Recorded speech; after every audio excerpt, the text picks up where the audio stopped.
So the first part, how do I see my role? I clearly see my role, and I think others see my role as advocating for the needs of Carolina, having sat on the Board of Governors, where your role is to think about the needs of the system as a whole.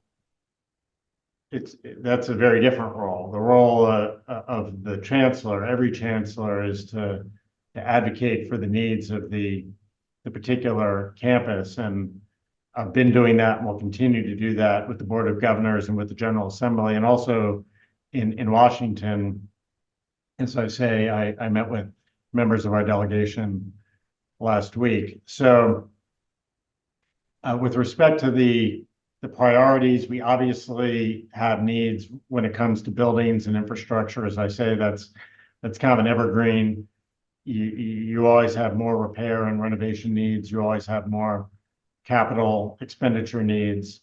And so getting our campus environment where it needs to be, I think, is a major priority. I think there's more that we can do to reinforce our role as a powerhouse in medicine and life sciences, particularly around biomedical engineering and artificial intelligence and environmental engineering. As I mentioned earlier, I think we have a chance to strengthen our role as a leader in those fields. When it comes to faculty salaries, as I said earlier, nothing we do is possible without world-class faculty, and we depend on the energy and talent of our researchers and teachers. And so we obviously have to stay competitive in that regard. I don't think we have any choice. Unlike many of the things that we discuss, faculty salaries are objectively quantifiable. And I look forward to seeing more data about where we stand on faculty salaries from a competitive standpoint. Maybe this is something that the coalition can help with.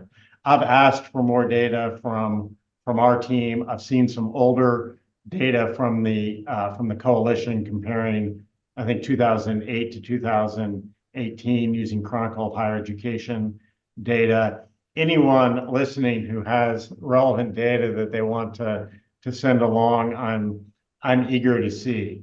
But I will certainly advocate for the resources that we need to recruit and retain and motivate the scholars who make Carolina what it is.